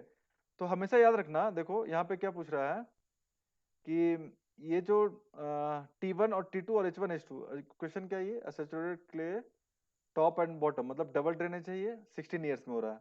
If an additional drainage, okay. अच्छा ये T1 और T2 है, H1H2, ठीक है। और मान लो कि इस केस में डबल ड्रेनेज है और इस केस में सिंगल ड्रेनेज है, इसमें सिंगल ड्रेनेज है और इसमें डबल ड्रेनेज है। ठीक है। तब ऐसा मत करना कि इसका T1 का वैल्यू कुछ फाइंड है, मान लो कुछ T1 है और H1 का वैल्यू कुछ फाइंड कर रहे हैं, ठीक है, और T2 है, ठीक है। तो H2 अगर डबल सिंगल ड्रेनेज होगा, है ना, अगर, अच्छा मान लो ये सिंगल ड्रेनेज था और ये डबल ड्रेनेज है, ठीक है, तो सिंगल में तो हमने H1 लिख दिया, करेक्ट, और अगर डबल ड्रेनेज होगा तो ये H2/2 आ गया, तो यस सर का होल करेक्ट। स्क्वायर। तो हम क्या लिख सकते हैं, T1 बाई, और H2 क्या है, H1, मतलब ये तो सेम था ना, हाइट इसका थिकनेस तो सेम था मान लो, क्योंकि तो H1² is equal to 2T/H1² by 4, तो बाई 4 यहाँ 4 ऊपर आ जाएगा, तो इसका मतलब कि जैसे ही ये सिंगल ड्रेनेज से डबल ड्रेनेज होगा ना, तो हमेशा याद रखना कि टाइम, ये जो टाइम लगेगा ना ये 4 टाइम्स ज्यादा हो जाएगा। समझ में आया? यस सर रेट बढ़ जाता है। हाँ मतलब बोलने का मतलब ये था मेरा कि अगर मान लो कि डबल ड्रेनेज में 4 साल लग रहा है तुम्हें, तो सिंगल ड्रेनेज में कितना लगेगा? 1। 1 साल, करेक्ट, 1 ईयर, ठीक है। और सिंगल ड्रेनेज में मान लो 16 ईयर्स लग रहा है तुम्हें, ठीक है, टाइम फॉर कंसोलिडेशन। तो डबल ड्रेनेज में कितना लगेगा? इंटू 4। इंटू 4, करेक्ट, 16 चौको 64 ईयर्स, ठीक है। क्योंकि यहाँ क्यों हो रहा है, क्योंकि यहाँ पे हाइट जो है ना मेरा, थिकनेस, जो ड्रेनेज पाथ जिसको हम बोले थे, वो क्या हो जा रहा है, 1/4 हो जा रहा है, ठीक है। और यहाँ पे जो ड्रेनेज पाथ है वो यहाँ पे एक्चुअली 1/2 हो जा रहा है, लेकिन ये प्रोपोर्शनल है, स्क्वायर से ना, तो 1/2 का स्क्वायर 1/4, स्वाति मैंने क्या बोला समझ में आया आपको? यस सर, कल भी बताए थे। हाँ कल भी बताया था, करेक्ट। अब वापस इस क्वेश्चन में आ जाओ। इस क्वेश्चन में बोल रहा है कि 50% कंसोलिडेशन सेम है, लेकिन प्रॉब्लम इसमें चेंज क्या कर रहा है, एडिशनल ड्रेनेज लेयर कर दे रहा है। मान लो कि पहले कोई ये था लेयर, मेरा ये लेयर था, ठीक है, ये हमारा है टोटल एच, ठीक है। तो इसमें मान लो कि सिंगल डबल ड्रेनेज है, इधर से भी ड्रेनेज है, इधर से भी ड्रेनेज है ना। तो अभी इसके लिए ड्रेनेज पाथ क्या हो जाएगा, h/2 हो जाएगा, है ना। मान लो अभी हमने यहाँ पे इस क्वेश्चन में क्या लिखा, if an additional drainage layer were present at the middle of the clay stratum. मान लो यहाँ पर भी कोई एक ड्रेनेज लेयर आ गया, तो अब एच इसका कितना हो जाएगा बताओ मुझे, अब इसका एच कितना हो जाएगा बताओ स्वाति। नहीं समझ में आया क्या बोला मैंने? h/2। कोई बात नहीं, इस क्वेश्चन को स्किप करके वापस इस क्वेश्चन में आते हैं। सेम है, यही क्वेश्चन ये है, लेकिन इसमें फिगर के साथ है। इसमें देखो क्या है, एक 10 मीटर का कोई हमारे पास क्ले लेयर है, करेक्ट। तो इसमें नीचे पे बेड रॉक है, करेक्ट। तो इसमें देख लो कि ये क्या है, डबल ड्रेनेज है या सिंगल ड्रेनेज, ये इलेक्ट्रिकल सरचार्ज। वहां पे आप पीछे में गलत लिखे हैं। कहाँ पे? ये डबल ड्रेनेज सिंगल ड्रेनेज में लिखा है 4 ईयर और 1 ईयर, ये उल्टा है। डबल ड्रेनेज में 4 साल लग रहा है, तो सिंगल, ओके ओके, ये अच्छा अच्छा, यस सर, करेक्ट। उल्टा है सर, यस सर। हाँ ठीक है, 16 ईयर्स होगा, और ये सिंगल में अगर 4 लग रहा है तो हाँ ये करेक्ट, ये उल्टा मैंने लिख दिया था, ठीक है। ये बात समझ में आ गई ना, कॉन्सेप्ट यस क्लियर सर, है? यस हाँ सर, रेट बढ़ जाता है। हाँ हाँ करेक्ट। मतलब ऑब्वियस सी बात है ना कि दो डबल ड्रेनेज है तो जल्दी, डबल ड्रेनेज में तो जल्दी होगा ना, जल्दी होगा, तो जल्दी कम टाइम होगा, लगेगा ये। हाँ सिंगल में क्या है, ज्यादा टाइम लगेगा, ज्यादा टाइम। करेक्ट। और वो ज्यादा और कम कितना प्रोपोर्शन लगेगा, 4 गुना। 4 अगर अगर मतलब डबल ड्रेनेज होगा तो 4 गुना कम लगेगा, और सिंगल ड्रेनेज होगा तो 4 गुना ज्यादा लगेगा। Clear Ankit, Saurabh, Swati? Yes sir, yes. Yes sir. Okay. तो अभी इस क्वेश्चन में देखो, इस क्वेश्चन में बोल रहा है कि हमारे पास डबल ड्रेनेज था, लेकिन क्या किया हमने, एक और ड्रेनेज लगा दिया हमने मिडिल में। तब क्या हुआ हमारे पास, देखो पहले h/2 था, अब क्या हो जाएगा, ये h/4 हो जाएगा, h/4 हो जाएगा। मतलब इसका जो ड्रेनेज पाथ है, पहले हाफ था, अब उसका भी हाफ हो गया, है ना। तो टाइम कितना लगेगा हमें, अगर पहले 16 साल लग रहा था, तो अब कितना लगेगा? 4 साल। समझ में आया सौरभ? नहीं समझ में आया Saurabh? Yes sir, yes sir, yes sir, समझ आ गया सर। हाँ बस इजी है ना। देखो अभी मान लो समझ में नहीं आया तो हम फिर से बता रहे हैं कि इस, नहीं सर, आया हुआ है सर, हाँ वो अच्छा, रिकॉल वो सिर्फ हो रहा है सर, ओके वो ओके, समझे हाँ हुए सर। हाँ स्वाति आपको समझ में आया, यस सर। है ना। देखो हमने क्या किया, बीच में एक ड्रेनेज, एक और ड्रेनेज लगा दिया, तो थिकनेस जो, अब थिकनेस क्या हो गया इसका, और हाफ हो गया इसका। तो हाफ का मतलब क्या, अगर ये हाफ हो गया मतलब क्या हो जाएगा वो, कि टाइम कम लगेगा। तो टाइम कितना लगेगा कम, अभी मैंने बताया 1/4 टाइम्स, तो 16/4, 4 ईयर्स आंसर। तो इसमें बताओ इसका आंसर क्या होगा। देखो इसमें इस कंडीशन में 36 मंथ लग रहा है, 36 मंथ लग रहा है, तो इस कंडीशन में कितना लगेगा? 9। बिल्कुल 9, क्योंकि इसमें भी सेम कंडीशन है, इसमें भी हम बीच में एक ड्रेनेज पाथ लगा दिए। तो इसका क्या हो गया, अभी 10 मीटर था, अब 5 मीटर हो गया, करेक्ट। तो 10 मीटर का आधा 5 मीटर, तो पहले 36 मंथ लग रहा था, तो अब क्या लगेगा, 1/4 मंथ लगेगा। मतलब 36 इंटू 1/4 मतलब 9 month. Swati is clear? Yes sir. Okay, बस नेक्स्ट क्वेश्चन देखो, ये भी इजी है, ठीक है। इसमें भी CV इंटू क्या करेंगे,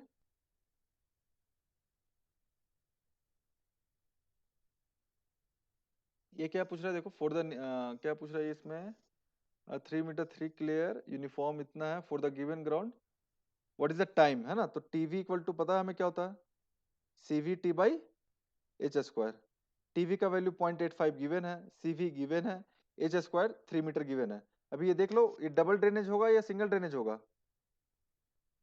सिंगल। सिंगल होगा, क्यों होगा, क्योंकि नीचे इम्परमिएबल स्ट्रेटम है ना। Impermeable.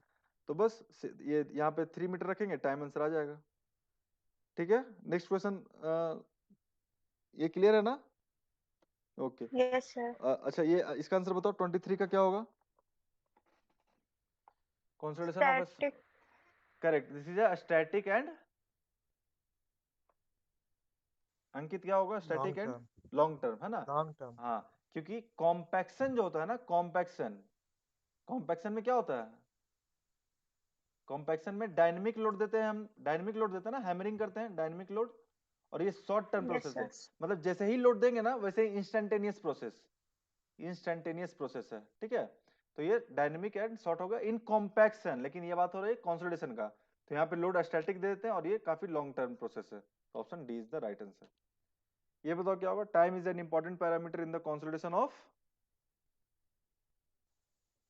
Clay only. Clay only. Correct, क्योंकि सैंड में तो हम बताया इंस्टेंटेनियस प्रोसेस है, उसमें कोई टाइम फैक्टर होता नहीं है, तो इस क्ले होगा। ये बताओ प्राइमरी कंप्रेशन क्यों होता है, एक्सपल्सन ऑफ, Water. अरे तुम अंकित ये सब गलती करोगे। Sir, air होगा। एयर हुआ सर, एयर। जब भी कंसोलिडेशन हमने, या फिर से फोटो दिखाना पड़ेगा पहले वाला, याद आया। Compression sir. Compression. हाँ, पहले सबसे पहले तो बता ना, इनिशियल डेज में 7 डेज मैक्सिमम होता है, उसके पहले सबसे पहले क्या होगा, एयर चला जाएगा, ठीक है ना, क्योंकि हम पहले भी बता चुके कि 100% कॉम्पैक्शन कभी नहीं अचीव कर सकते और 100% कंसोलिडेशन भी कभी नहीं अचीव कर सकते हैं, ठीक है। तो जैसे ही लोड देंगे ना तो Consolidation पढ़ लिए थे सर। तो पहले एयर हो जाएगा, उसके बाद वाटर स्टार्ट होगा, करेक्ट।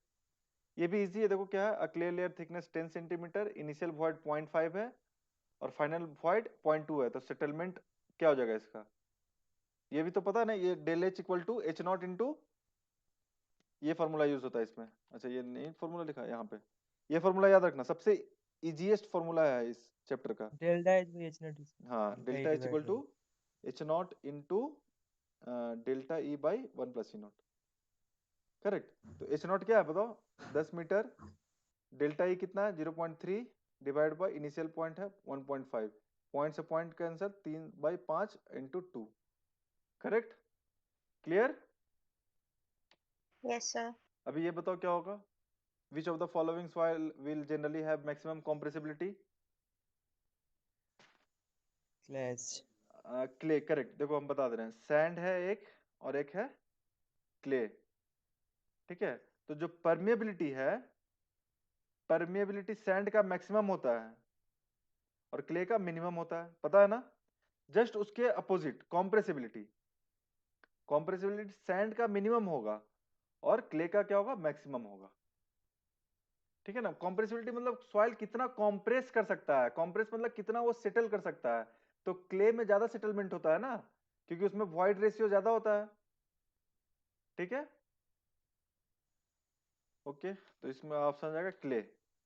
अभी ये बताओ इसका आंसर क्या होगा, by Skempton's equation what will be the compression index, CC का वैल्यू क्या होगा 0.009 WL माइनस 20, WL का वैल्यू क्या है 40% माइनस 20, 40 माइनस 20 क्या हो गया 20, 20 into, Sir, WL minus sorry 10. 10 correct correct correct 10, तो 40 माइनस 10 30, 30 इंटू 0.9, तो ये आ जाएगा 0.27, ठीक है, answer is this one, clear. Yes, sir. हाँ, ये एक कॉन्सेप्ट है, ठीक है, ये कॉन्सेप्ट तुमने शायद पहले नहीं पढ़ा होगा। इसमें क्या होता है, जैसे मान लो ये हमारा सॉइल था, फिगर दिख रहा है ना सभी को, हेलो, Yes, sir. फिगर दिख रहा है। तो जैसे ही इस पे स्टैटिक लोड आता है, ठीक है, तो इस अभी हम मान रहे हैं क्या कि इस सॉइल में क्या है, ये फुल्ली सैचुरेटेड है, मान लो ये फुल्ली सैचुरेटेड सॉइल है, तो इस सॉइल में क्या होगा, इस जो सॉइल में सॉइल सॉलिड्स होगा, सॉइल सॉलिड्स होगा और ये वाटर भी होगा छोटा छोटा, है ना, वाटर भी है ना, वाटर पार्टिकल भी है, पोर में पोर वाटर है। तो जैसे ही स्ट्रेस हम देते हैं ना, तो जो टोटल स्ट्रेस है, अच्छा एक इक्वेशन ये भी पता है ना कि total stress equal to what, total stress equal to effective Or Effective stress per pore water pressure, correct. तो हम जैसे ही स्ट्रेस देंगे तो पूरा का पूरा स्ट्रेस, पूरा का पूरा स्ट्रेस वाटर जो वॉइड्स है ना, वाटर वॉइड्स वो ले लेगा, मतलब at time zero, at time zero पे जो टोटल स्ट्रेस है ना वो चला जाएगा कहां पे, पोर वाटर प्रेशर में। कि जैसे ही तुम लोड दोगे इसमें, तो समझो ना, यहाँ पे समझो कि सॉइल सॉलिड है ना वो मजबूत है, दैट इज वो एक मजबूत आदमी है, और पोर वाटर है वो कमजोर आदमी है। तो जैसे ही कोई भी प्रॉब्लम आएगा तो मजबूत आदमी तो अपने ऊपर प्रॉब्लम लेगा नहीं, वो कमजोर को ट्रांसफर कर देगा, है ना। तो वैसे ही क्या करेगा, जितना भी जो लोड आएगा, जितना भी लोड आएगा, जितना भी स्ट्रेस आएगा, total stress is beared by pore water pressure. तो एट टाइम 0 इनिशियल में पूरा का पूरा स्ट्रेस कौन बियर करता है? वाटर बियर करता है। तो अब बताओ एट टाइम 0 में सिग्मा डैश इफेक्टिव स्ट्रेस का वैल्यू क्या हो जाएगा? इनिशियल में इफेक्टिव स्ट्रेस का वैल्यू क्या हो जाएगा? हेलो, टोटल ही हो जाएगा सर। नहीं देखो, टोटल स्ट्रेस तो सिग्मा डैश प्लस यू हो गया, ठीक है। अभी इसी को यहाँ पे अप्लाई करो। अगर यू को हम सिग्मा रख देंगे तो सिग्मा सिग्मा कैंसिल और सिग्मा डैश तो 0 हो जाएगा ना। तभी तो ये दोनों का समेशन यू प्लस 0, तभी तो ये दोनों का समेशन टोटल सिग्मा आएगा ना। नहीं समझे सौरभ? एक बार फिर से बताइए। देखो मैं क्या बता रहा हूँ, एट टाइम 0, ठीक है, जब जैसे ही लोड इस पर एग्जर्ट करेंगे, when the fully saturated soil is subjected to any load, then all the stresses is transferred to the pore water pressure. जितना का जितना लोड है सब कौन बियर करेगा? इसमें जो वाटर है ना, वाटर पार्टिकल, जो पोर में वाटर है, पोर वाटर, वो सारा का सारा लोड वो बियर करेगा। तो इनिशियल में मतलब टाइम जब 0 होगा तो उस समय सारा का सारा लोड चला जाएगा यू के पास। मतलब U जो है, U बन जाएगा टोटल स्ट्रेस, है ना। तो सिग्मा सर। स्ट्रेस 0 हो जाएगा। तभी तो ये 0 प्लस सिग्मा डैश करेंगे तभी तो ये सिग्मा आएगा टोटल, क्योंकि टोटल स्ट्रेस तो ऑलवेज कांस्टेंट होगा। जो लोड दे रहे हैं वो तो हर टाइम पे टोटल स्ट्रेस कांस्टेंट रहना ना। टोटल स्ट्रेस बस डिवाइड होता है इफेक्टिव स्ट्रेस में पोर वाटर प्रेशर में, ठीक है। तो अभी याद रखो कि यस सर। कि इनिशियल में देखो, यहाँ पर देखो ग्राफ में भी समझाया गया, ये फोटो एट टाइम 0 का है। देखो ये जो फिगर है ना, टाइम 0 का है, कि टोटल स्ट्रेस तो कांस्टेंट है, वो तो हमेशा कांस्टेंट होगा। देखो इस फिगर में देखो, इस फिगर में देखो, इस फिगर में देखो, वो तो किसी भी समय लोगे तो वो इफेक्टिव स्ट्रेस और पोर वाटर प्रेशर का समेशन टोटल स्ट्रेस आएगा। क्योंकि लोड अगर हम यहाँ पे दे रहे हैं तो वही तो लोड बाई एरिया होगा, तो एरिया तो सेम ही है, ठीक है।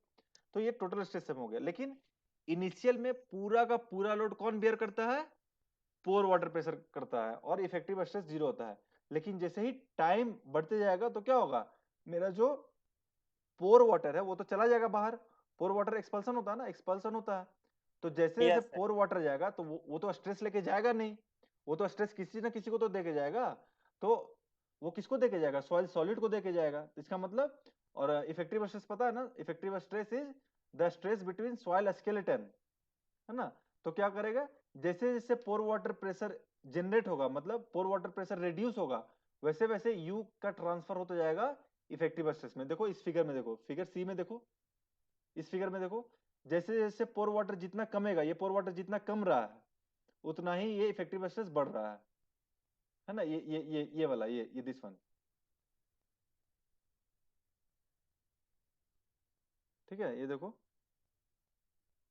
ये जितना जितना पोर वाटर क्या हो रहा है, क्या बोला मैंने, पोर वाटर प्रेशर जितना कमेगा उतना ही अमाउंट में इफेक्टिव स्ट्रेस बढ़ेगा, ठीक है। पोर वाटर प्रेशर घटते जाएगा, इफेक्टिव स्ट्रेस बढ़ते जाएगा। और ये कब तक होगा? जब तक कि पूरा का पूरा पोर वाटर बाहर ना चला जाए। तो पूरा का पूरा जब पोर वाटर बाहर चला जाता है तो उसको क्या बोलते हैं, उस स्टेज को क्या बोलते हैं? याद है, प्राइमरी सेटलमेंट होता है, प्राइमरी कंसोलिडेशन और सेकेंडरी कंसोलिडेशन। तो at the end of primary consolidation all the pore water is expelled, है ना। तो क्या हो जाएगा, मेरा पोर वाटर प्रेशर 0 हो जाएगा और टोटल स्ट्रेस चला जाएगा मेरा इफेक्टिव स्ट्रेस में, और फिगर बन जाएगा मेरा ऐसा, ठीक है अंकित? Yes sir. है ना। ये थोड़ा सा मतलब इन डेप्थ था ना, बीटेक में इतना पढ़ना नहीं है, ये थोड़ा सा इन डेप्थ था, ठीक है। तो कॉन्सेप्ट तो क्लियर हुआ ना स्वाति? Yes sir. ओके। तो अच्छा, अब ये क्वेश्चन पढ़ो और आंसर बताओ तो मुझे क्या होगा इसका।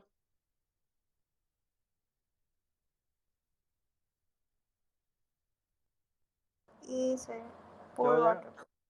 ए हो जाएगा, करेक्ट है ना अंकित? Yes sir. ओके, बस ये क्वेश्चन नंबर 30 देखो क्या है। When the existing pressure on the soil is maximum pressure to which is subjected the soil stratum as what? Normally consolidated, है ना। Yes sir. Yes sir. ठीक है, चलो ठीक है, बस इतना ही था। इसमें भी आपको निकालना है कंप्रेशन इंडेक्स, तो वो del E minus del sigma करेंगे। 1.3 माइनस 1 डिवाइड बाय 90 आंसर आ जाएगा। इसमें भी सेम है, 0.85 माइनस 0.80। नहीं नहीं नहीं नहीं, इसमें देखो क्या था, ये क्या था, स्ट्रेट लाइन है ना। तो इसमें क्या करना है, कौन सा फॉर्मूला यूज करेंगे बताओ मुझे। ए भी वाला। करेक्ट, एवी वाला नहीं यूज करेंगे, ये स्ट्रेट लाइन है ना। स्ट्रेट लाइन कब होता है, जब हम ई वर्सेस पी प्लॉट करते हैं लॉग में, लॉग ई वर्सेस लॉग CC पी, का सर। है ना। तो ये सीसी का वैल्यू यहाँ पे लगेगा, कंप्रेशन कंप्रेशन इंडेक्स इंडेक्स। बोला गया है। और ये कंप्रेशन इंडेक्स बोला भी गया है, लेकिन ये नहीं भी बोला जाता ना, तो अगर स्ट्रेट लाइन है तो हम मानते हैं कि सीसी का वैल्यू आता है daily by log sigma 1 by sigma 2, है ना, करेक्ट। तो यहाँ से ये आ जाएगा, ठीक है, 1.3 minus 1 divide by log 100 by 10, correct. लेकिन यहाँ पे देखो कोफिशिएंट ऑफ कॉम्प्रेसिबिलिटी बोल चुका है एवी, लेकिन अगर ये नहीं भी बोलता तो ये समझ में आना चाहिए कि ये कर्व है, तो ये ई वर्सेस सिग्मा का ग्राफ है डायरेक्ट, ठीक है। तो इसमें 0.85 माइनस 0.8 डिवाइड बाई 200 आ जाएगा, ठीक है। तो बस इजी था। ये भी एक क्वेश्चन है 33, ये भी सिंपल है ना। इसमें क्या करना है, सीवी निकालना है, ठीक है, कोफिशिएंट ऑफ दिस सीवी निकालना है। तो सीवी का हमें फॉर्मूला होता है कि ये याद रखना, ठीक है। इस क्वेश्चन में देखो परमेबिलिटी दिया हुआ है, गामा डब्ल्यू पता है 10 होता है, और एमबी का वैल्यू भी यहाँ पे गिवन है, ठीक है। तो यहाँ से सीवी आ जाएगा, और उसके बाद टीवी यहाँ पे टाइम निकालना है ना। तो टीवी पता है हमें, TV equal to CV T by H square. TV का वैल्यू गिवन है, सीवी अभी हमने फाइंड किया, एच हमें 10 मीटर पता है, तो यहाँ से टी आ जाएगा, correct. So that was more or less all the question which is being asked in the previous year ES, GATE and AS civil services also, ठीक है। तो अगर इतना सॉल्व कर लेंगे तो आपको एक अच्छा आइडिया हो जाएगा कंसोलिडेशन चैप्टर का, ठीक है। ये चैप्टर समझ में आया Swati, Yes, sir. Saurabh, yes sir. Ankit, yes sir. और कोई है क्लास में? Okay, Yes, sir. अच्छा, ओके, तो ठीक है, फिर आज के लिए इतना ही, है ना। कुछ पूछना है और?